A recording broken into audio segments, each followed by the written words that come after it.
Bom dia a todos e esse é o grupo 3, composto pela Ana Caroline, Andressa, Maria Paula, Giovana de Castro e Nicolas Portes.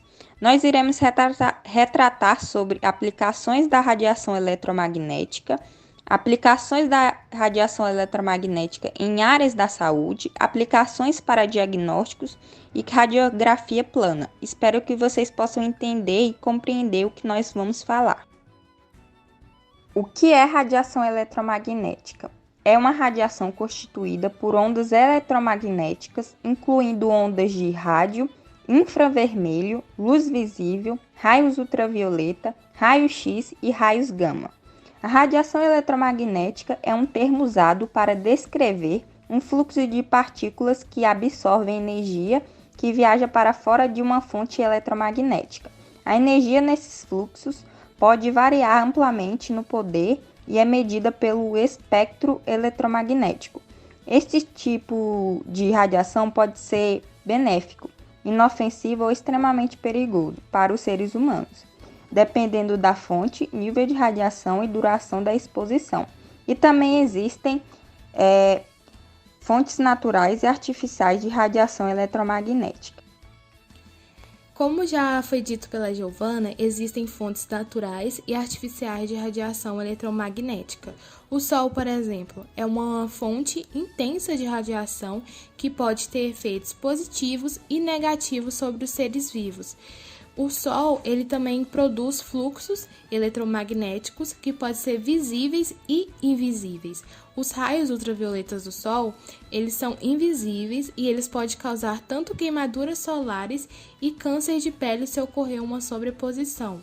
O arco-íris, como já foi dito pela professora Eliane, é uma parte visível e inofensiva do efeito eletromagnético que é também causado pelo Sol, pois os nossos olhos humanos, eles têm capacidade de detectar o comprimento de onda visíveis da luz como diferentes cores, que são as cores do arco-íris. E também tem as fontes artificiais de radiação eletromagnética, que, como nós sabemos, que inclui o raio-x, ondas de rádio e o micro-ondas. O micro-onda e ondas de rádio, eles são usados mais para aumentar as habilidades. Tem também os telefones celulares, rádios, tem os fornos e todos os radares, eles criam radiações eletromagnéticas. E com o tempo, eu estava vendo que houve uma preocupação por conta que estava tendo muito aumento nas mortes, por conta de radiação, como câncer. E aí, alguns estudiosos estão pesquisando para ver como é que eles vão amenizar isso tudo. Existem diversos tipos de radiações. Nós temos as ondas de rádio, as ondas de TV, as ondas que estão no micro-ondas, o infravermelho, a luz visível, a ultravioleta, raio-x, raios gama e raios cósmicos, que estão na classificação entre radiação não ionizante e radiação ionizante. Na imagem, nós temos a classificação e como elas são em frequência de Hertz e elétrons por volt. A teoria eletromagnética.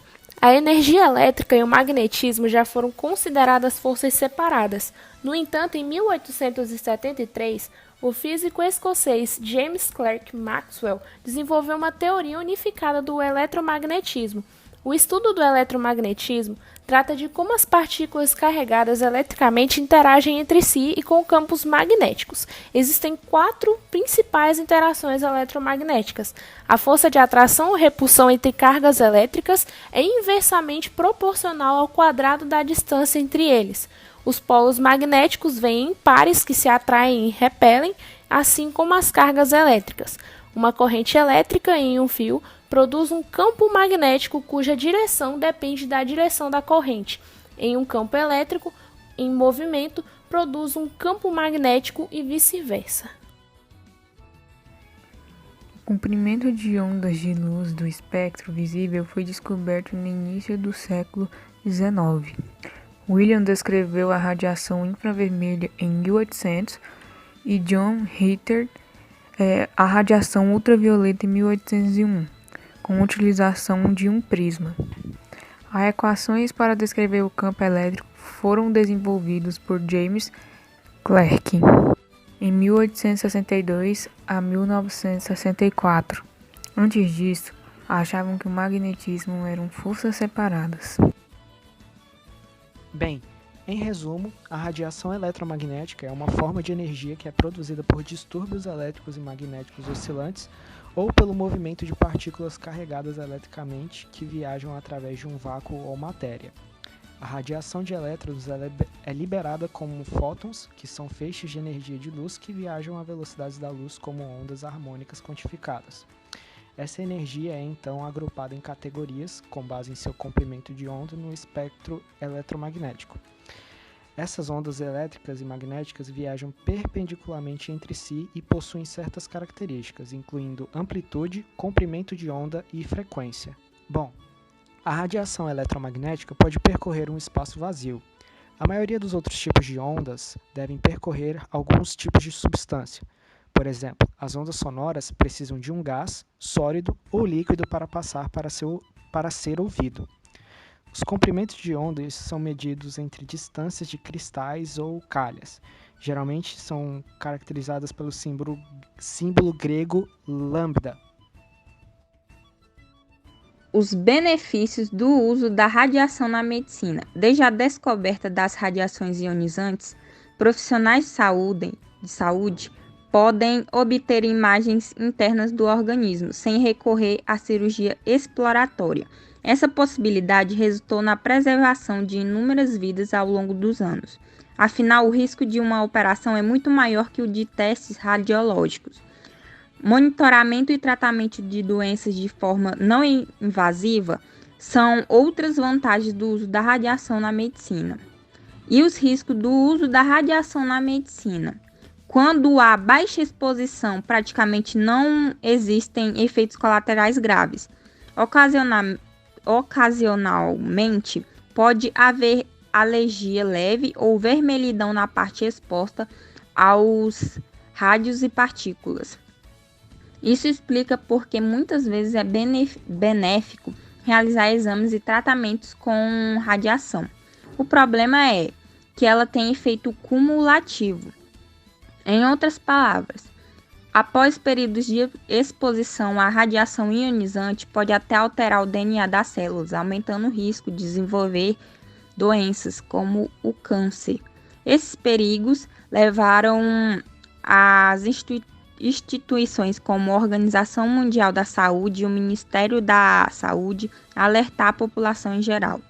A OMS elaborou documentos informativos a fim de reduzir a exposição à radiação, especialmente entre crianças. Existem alguns principais exames com uso da radiação na medicina com técnicas avançadas. Por exemplo, o tomógrafo, o aparelho de ressonância magnética e também a radiografia. Mais atual, a medicina nuclear também parte do uso de radiação ionizante. A radiação começou a ser utilizada na medicina no ano de 1895 por Wilhelm, um físico alemão, com um artigo sobre uma nova espécie de raios, comentando sobre a capacidade de produzir fotografias internas, em que produziu e detectou radiação eletromagnética nos comprimentos de onda, correspondentes aos atualmente chamados raios-x, ganhando seu primeiro prêmio Nobel de Física em 1901. Com essa descoberta, grandes avanços aconteceram, fazendo com que aparelhos mais sofisticados surgissem, com diagnósticos pela radiologia, em dermatologia, oftalmologia e fisioterapia, já que não era mais necessário cirurgias exploratórias para diagnóstico.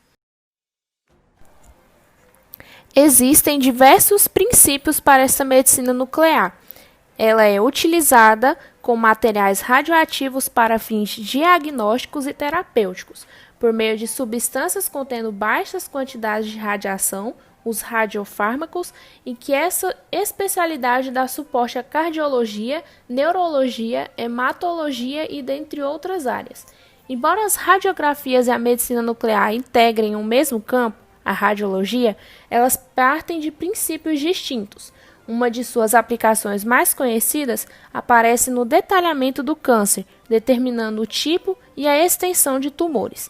A partir desses dados, especialistas podem tomar decisões mais assertivas sobre o tratamento e o alívio de sintomas. Além do câncer, doenças como embolia pulmonar, infecções agudas e o infarto do miocárdio são diagnosticadas pela medicina nuclear. Alguns radiofármacos também servem para combater dores nos ossos, hipertireoidismo ou para tratar o câncer na tireoide. As radiações são classificadas em dois tipos: as radiações ionizantes e não ionizantes.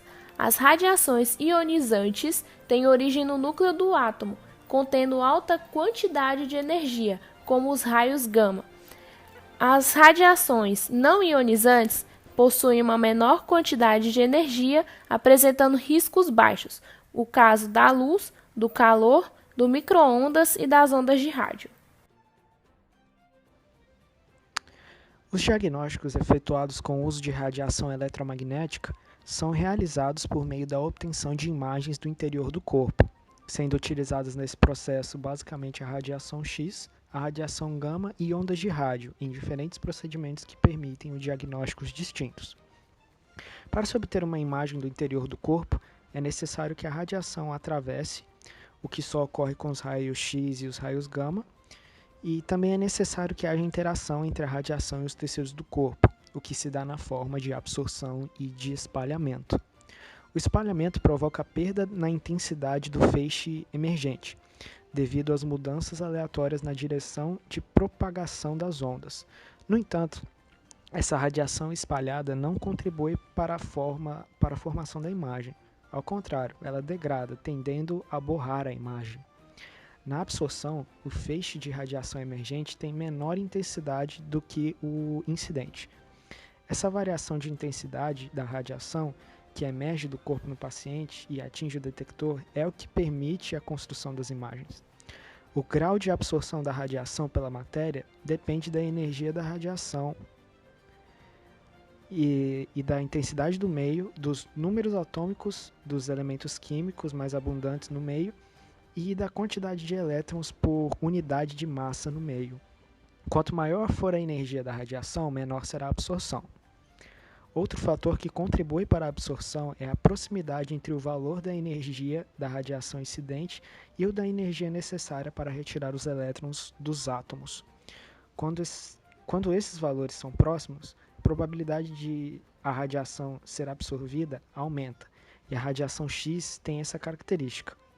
A radiação gama tem menor probabilidade de ser absorvida, por ter energia maior do que a radiação X. Bom, agora nós vamos explicar um pouco sobre a radiografia plana. O que é isso? Bom, a radiografia plana ela foi um dos primeiros métodos a ser utilizado para a obtenção de imagens internas do nosso corpo. Bom, essas imagens ela era de um exame de um raio-x que mostrava, as estruturas anatômicas na cor cinza, sendo formadas de acordo com a densidade dos ossos. E desde o fim do século XIX, esse teste, ele dá suporte para a visualização de fraturas, tumores e outras coisas também. Muitas pessoas ainda têm dúvida de como que funciona um raio-x. Para quem não sabe, o raio-x é um feixe de energia eletromagnética chamada de fóton. E como é que funciona? Bom, depende muito, mas geralmente a pessoa ela fica posicionada em uma maca ou então até mesmo de pé, com a região a ser analisada na mira da máquina. E esse aparelho de radiografia, ele vai emitir um feixe de elétrons que vai atravessar o seu corpo. Pode ser com maior ou menor dificuldade, vai depender muito da densidade da área. Também temos as indicações para a radiografia. No geral, tem poucas contraindicações, mas não deve ser realizados em mulheres grávidas e é indicado também mais, como eu disse antes, para investigação de suspeita de fraturas, fissuras nos ossos, tumores e inflamações. Lembrando também da qualidade da imagem, que é muito importante, por conta que deve se levar em conta da movimentação, o espalhamento e a espessura, porque tudo isso influencia na formação da imagem. Agora eu irei falar um pouco sobre o raio-x e suas características. Antigamente, os médicos abriam o corpo das pessoas para fazer a examinação do seu organismo. Isso acontecia até o fim do século XIX, pois não havia ainda a criação do raio-x. Após isso, houve a criação dele. Um físico alemão suspeitava que a radiação ionizante poderia mostrar registros internos do organismo. O primeiro teste com raio-x foi feito na mão da sua esposa, assim que foi criado o primeiro teste. Com essa descoberta, ele ganhou até prêmios Nobel de Física em 1901.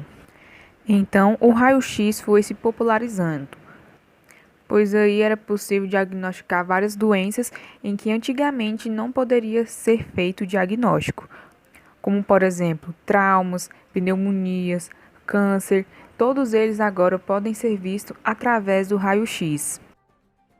O raio-x serve para diagnosticar, rastrear e dar suporte no tratamento de patologias.